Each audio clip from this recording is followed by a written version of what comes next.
കോഴിക്കോട് കൂടരഞ്ഞിയിൽ കിണറ്റിൽ വീണ പുലിയെ പിടികൂടി. പുലിയെ നിലവിൽ താമരശ്ശേരി ഫോറസ്റ്റ് റേഞ്ച് ഓഫീസിലേക്ക് മാറ്റിയിട്ടുണ്ട്. ഇന്നലെ തന്നെ വനംവകുപ്പ് സ്ഥാപിച്ച CCTV ക്യാമറയിൽ പുലിയുടെ ദൃശ്യങ്ങൾ പതിഞ്ഞിട്ടുണ്ടായിരുന്നു. അങ്ങനെ പുലിയാണ് എന്ന കാര്യം വനംവകുപ്പ് സ്ഥിരീകരിച്ചിട്ടുണ്ടായിരുന്നു. അത് പ്രകാരമാണ് ഈ കിണറ്റിൽ ഇന്നലെ കൂട് സ്ഥാപിക്കുന്ന ഉൾപ്പെടെയുള്ള നടപടിയിലേക്ക് പോയത്. വൈകുന്നേരത്തോടെ കൂട് സ്ഥാപിച്ചു, ഇരയെയും ഈ കൂട്ടിൽ വെച്ചു. അങ്ങനെ ഇന്ന് രാത്രി 12:30, ഇന്ന് പുലർച്ചെ 1 മണി ആ സമയത്താണ് പുലി ഈ കൂട്ടിൽ കുടുങ്ങിയത്. തുടർന്ന് 1 മണിക്കൂറോളം നീണ്ട പരിശ്രമത്തിനൊടുവിലാണ് ഈ പുലിയെ കിണറ്റിൽ നിന്നും, അത്യാവശ്യം നല്ല ആഴമുള്ള ഒരു കിണറാണ്, ആ കിണറ്റിൽ നിന്നും പുലിയെ പുറത്തെടുത്തിട്ടുള്ളത്. പിന്നീട് താമരശ്ശേരി റേഞ്ച് ഓഫീസിലേക്ക് എത്തിച്ചിട്ടുണ്ട്. കഴിഞ്ഞ ബുധനാഴ്ചയാണ് ഇത്തരത്തിൽ കിണറ്റിൽ ഒരു വന്യജീവി വീണു എന്ന, അല്ലെങ്കിൽ വന്യമൃഗം വീണു എന്ന ഒരു സംശയം നാട്ടുകാർ പറയുന്നത്, അവിടുത്തെ ഒരു ജീവനക്കാരൻ പറയുന്നത്.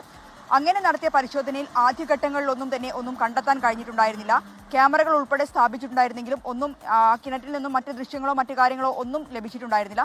പിന്നീട് ഈ കൂട്ടിൽ ഇവിടെ ഒരു കൂട് വെച്ചു. ആ കൂട്ടിൽ ഇറച്ചി വെച്ചിട്ടുണ്ടായിരുന്നു. ആ ഇറച്ചി ഈ മൃഗം ഭക്ഷിച്ചുപോയി. അതിന് പിന്നാലെയാണ് വനംവകുപ്പ് CCTV ക്യാമറകൾ ഇതിൽ സ്ഥാപിച്ചത്, കിണറ്റിൽ വെച്ചത്.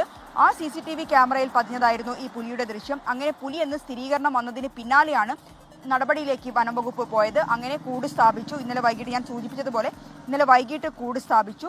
ഇന്ന് പുലർച്ചെ 1 മണിയോടെ ഈ പുലി ഈ കൂട്ടിൽ കുടുങ്ങി. പിന്നീട് 1 മണിക്കൂറിലധികം നീണ്ട പരിശ്രമത്തിനൊടുവിലാണ് ഈ പുലിയെ ഈ കിണറ്റിന് പുറത്തെത്തിച്ചത്.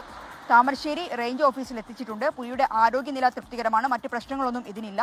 വരും മണിക്കൂറുകളിൽ അല്ലെങ്കിൽ കൂടുതൽ നിരീക്ഷിച്ചതിന് ശേഷമായിരിക്കും കാട്ടിലേക്ക് തുറന്നുവിടുക എന്നാണ് ഇപ്പോൾ ഫോറസ്റ്റ് റേഞ്ച് ഓഫീസർ അറിയിച്ചിട്ടുള്ളത്.